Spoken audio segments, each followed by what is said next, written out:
A big part of communicating transformationally is opening your eyes and opening your mind to the greatness of the work that you are doing. You have to be able to see it, because when you see the greatness in it, you can communicate that to your audience. And when you communicate that to your audience sees the greatness in your work and in you.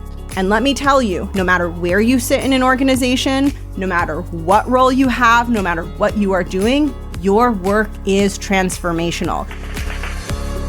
Welcome to The Art of Speaking Up, a podcast that helps professional women access the limitless potential that lies within them.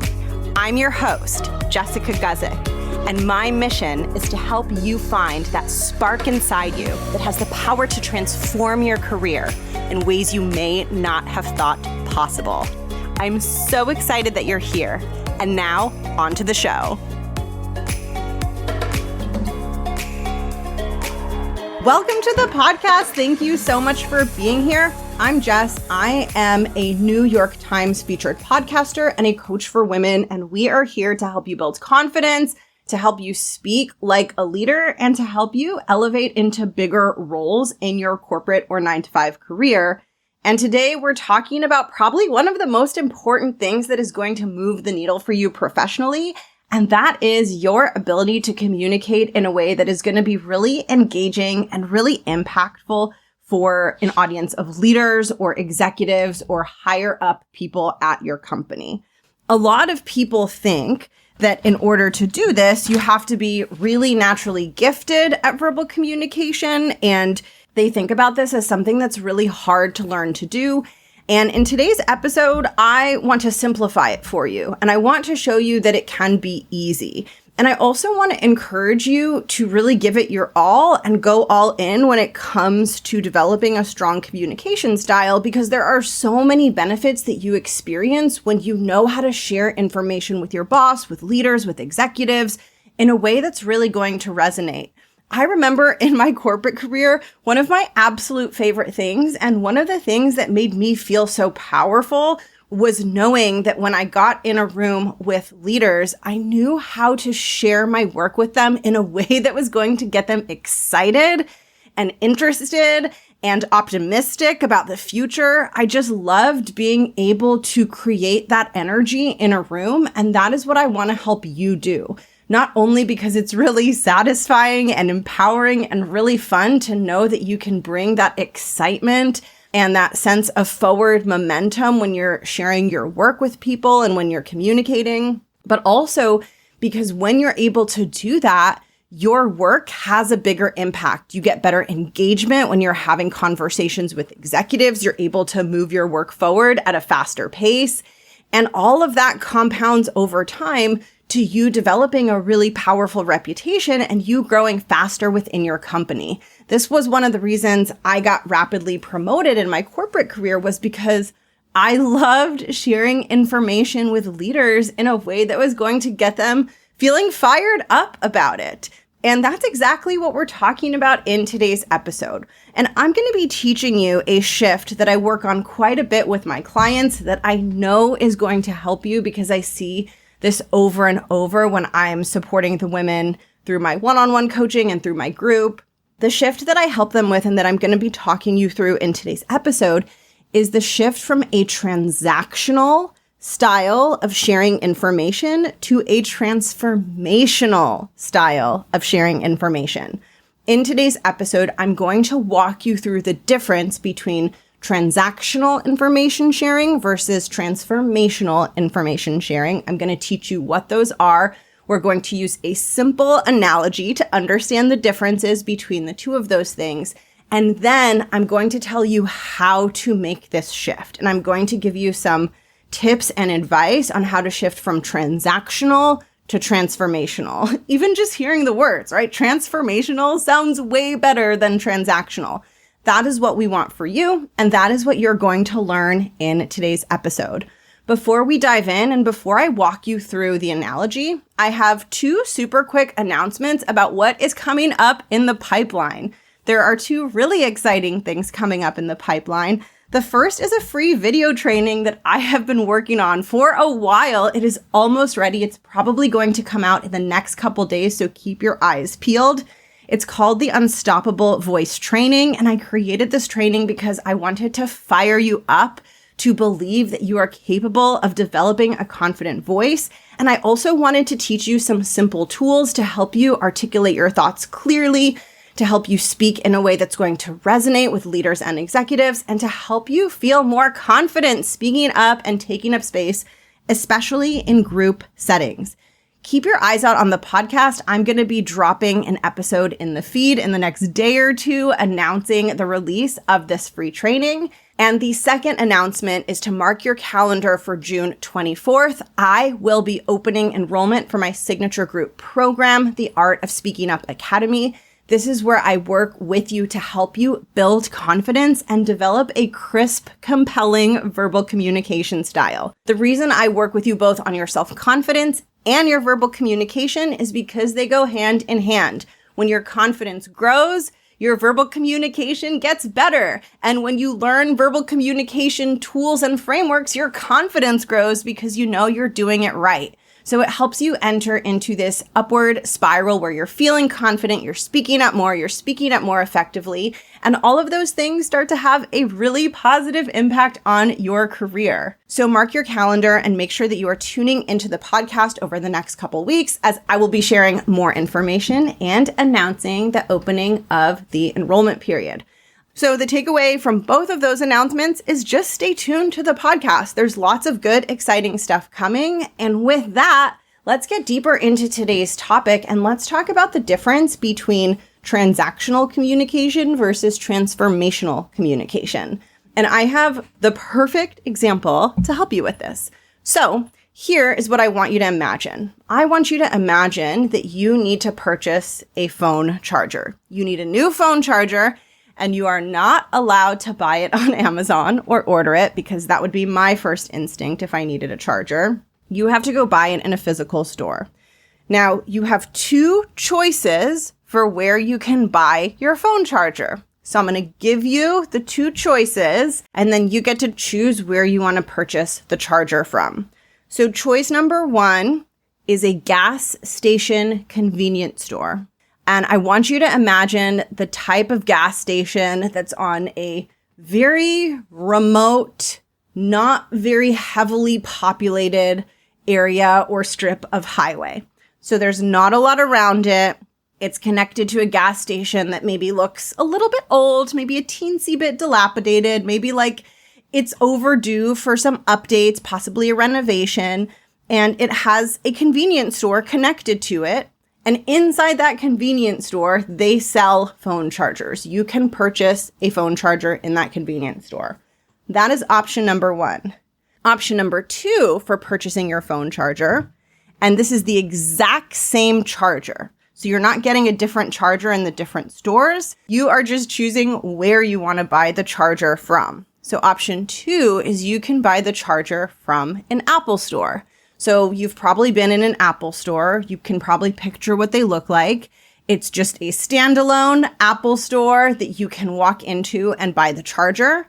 And both of these stores have no lines. So in both of these stores, you can walk in, you can grab the charger, and you can take it home, and it's the same charger. Now, what I want to ask you is, where would you rather shop for your phone charger? Do you want to buy it from the gas station at the side of the road, or do you want to buy it from the Apple store? I think most people are going to choose the Apple store. We're going to talk about why, but I want to drill down like one level deeper on this. If you chose the Apple store, would you still choose the Apple store even if the charger cost $1 more at the Apple store? And if your answer to that question is yes, would you choose to buy it at the Apple store even if the same charger costs $2 more and $3 more?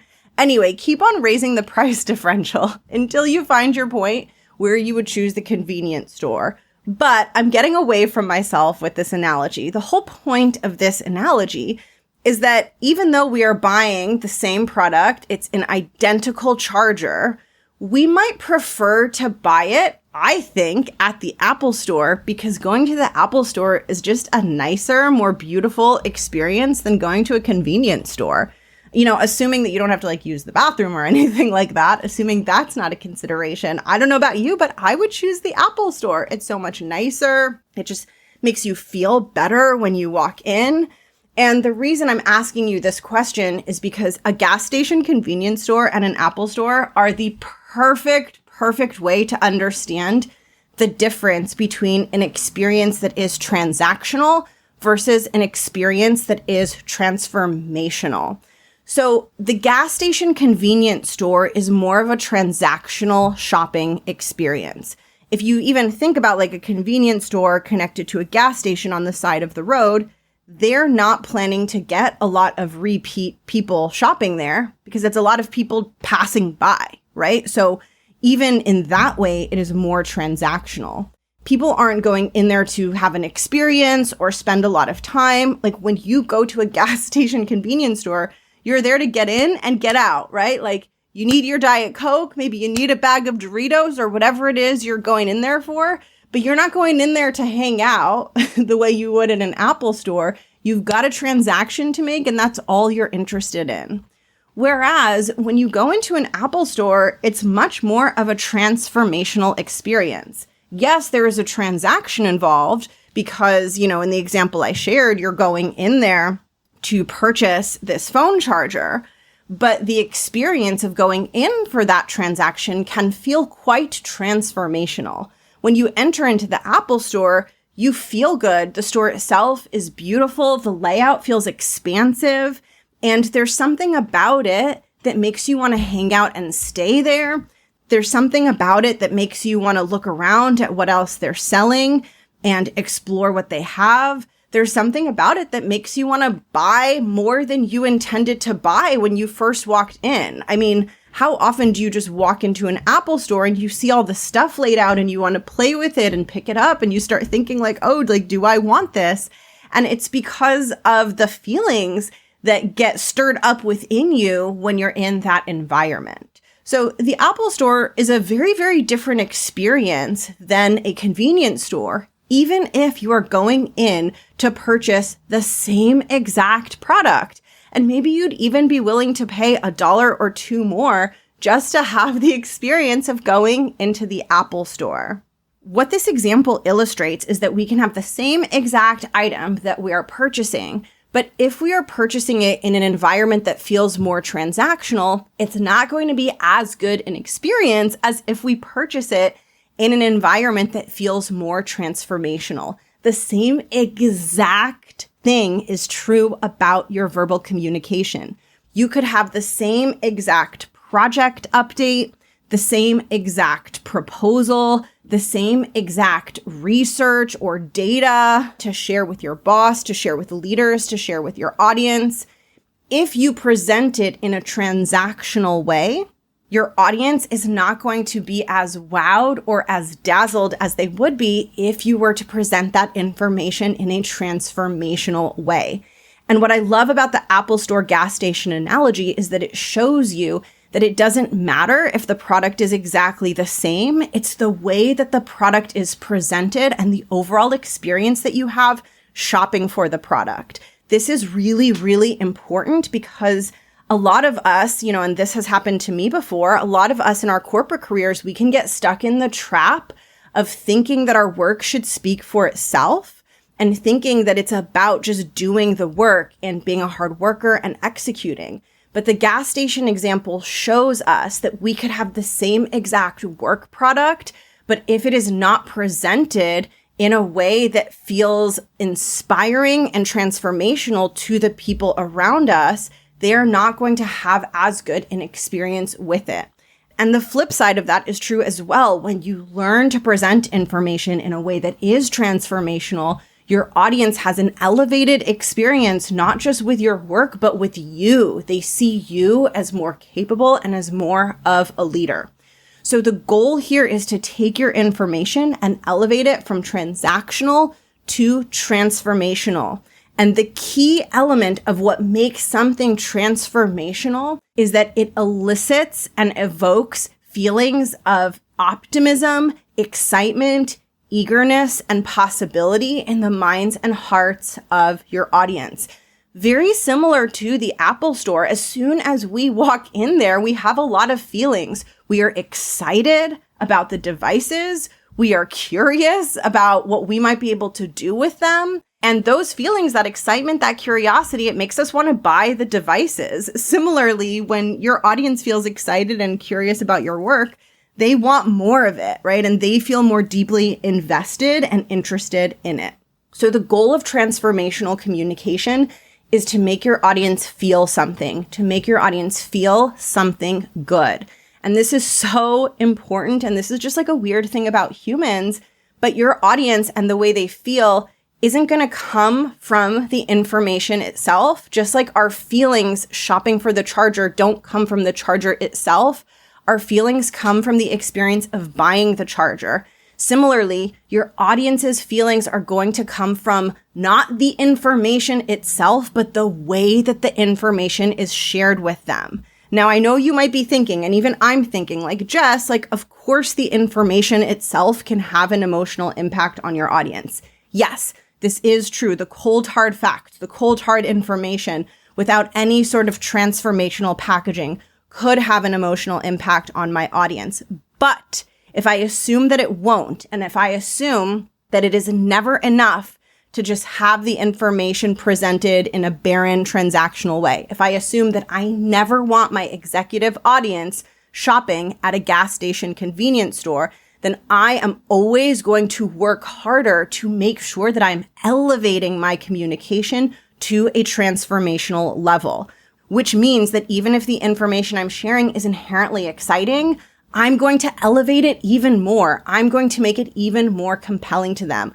I'm going to make them feel excited and invested in the work that I'm doing.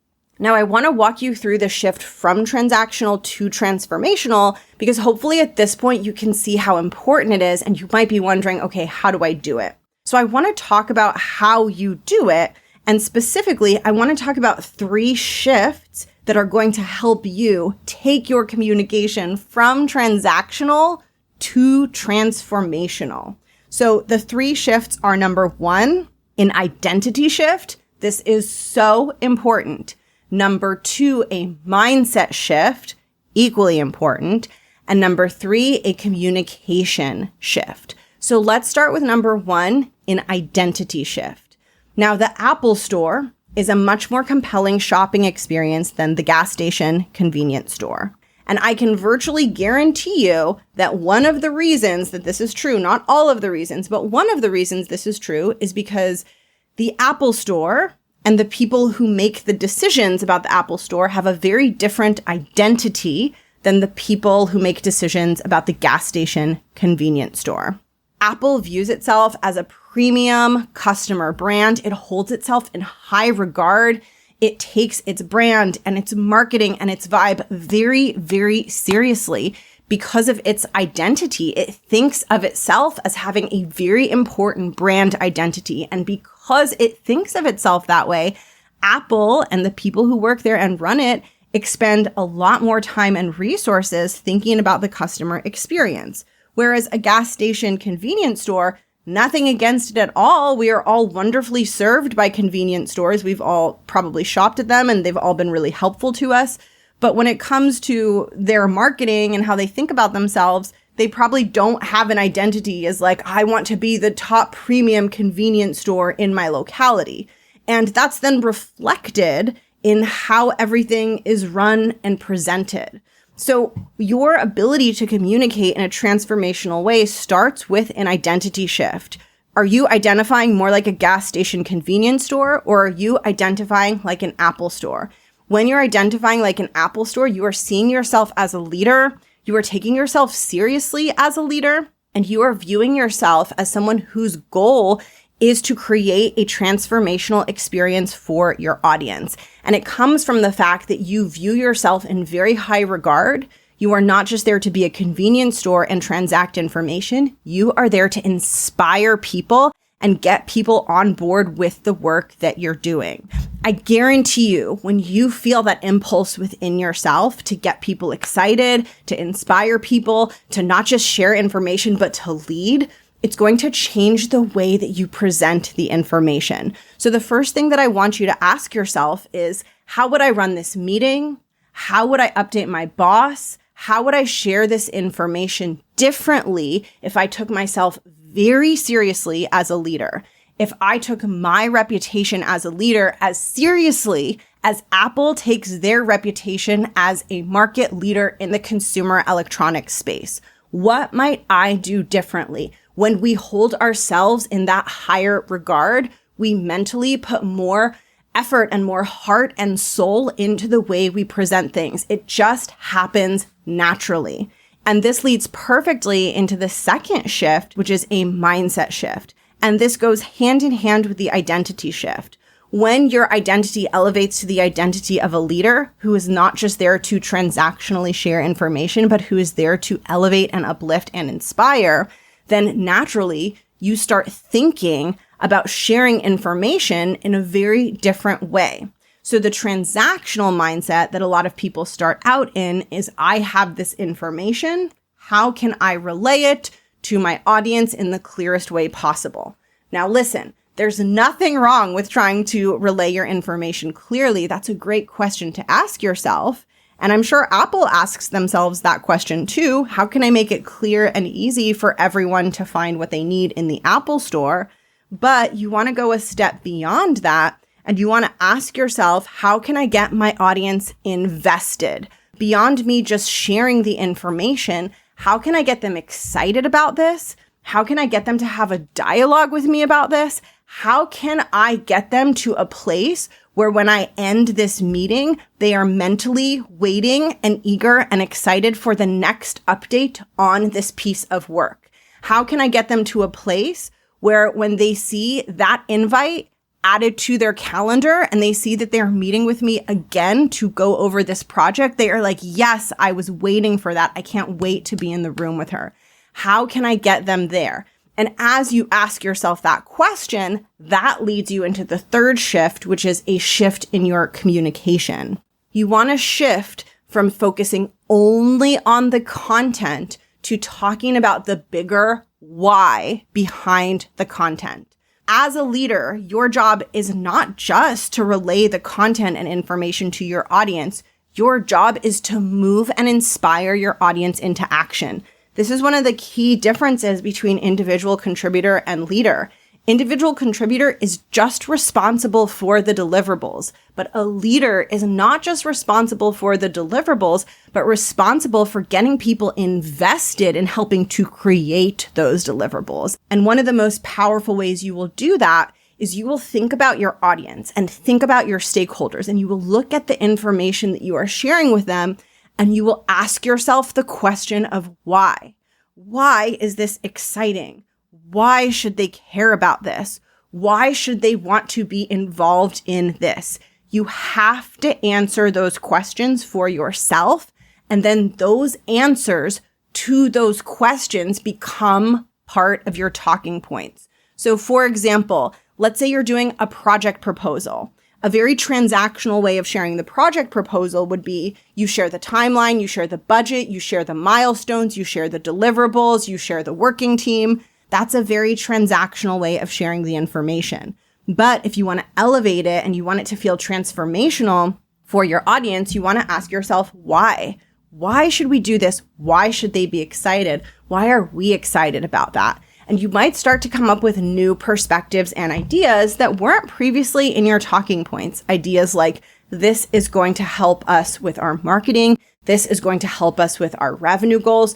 We are going to learn valuable insights that are going to inform our strategy. This is going to help this other team really win in their initiatives that they've been focused on.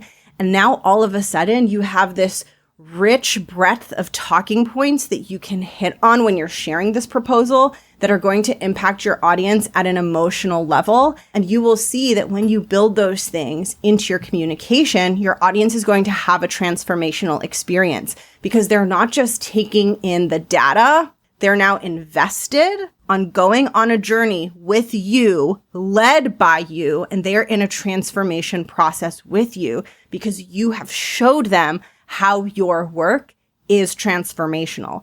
And let me tell you, no matter where you sit in an organization, no matter what role you have, no matter what you are doing, your work is transformational.